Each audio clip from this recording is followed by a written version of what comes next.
when you're a teenager and you're coming into yourself, the world can feel like a big, scary place.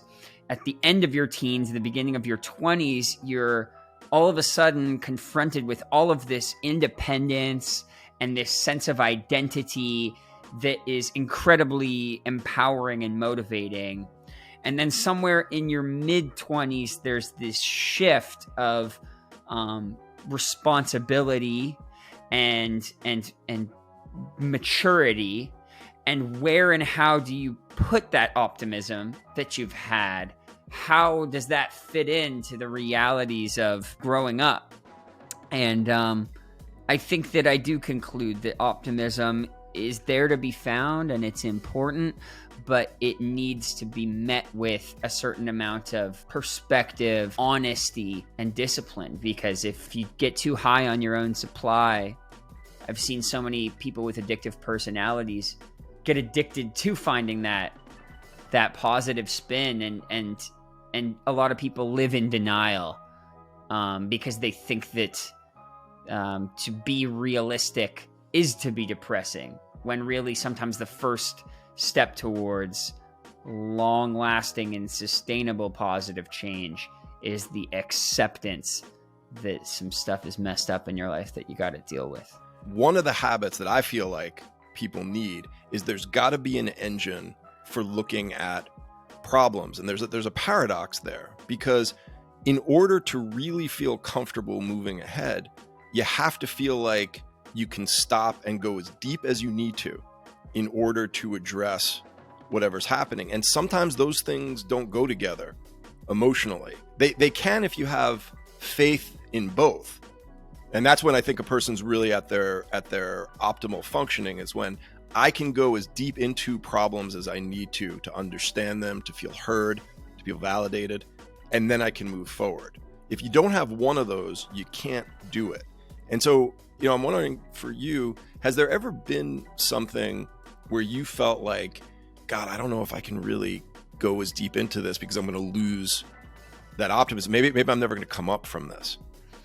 Yeah, absolutely. I think that this new album that I'm releasing, it's called I Love You, I'm Trying.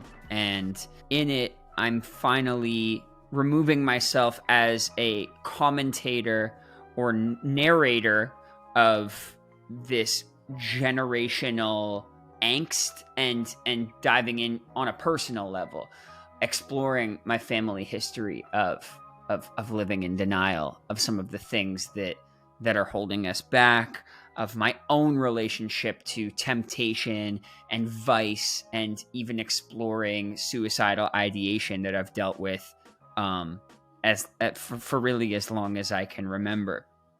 And I think a lot of that is super uncomfortable and comes with the risk of alienating the people close to you.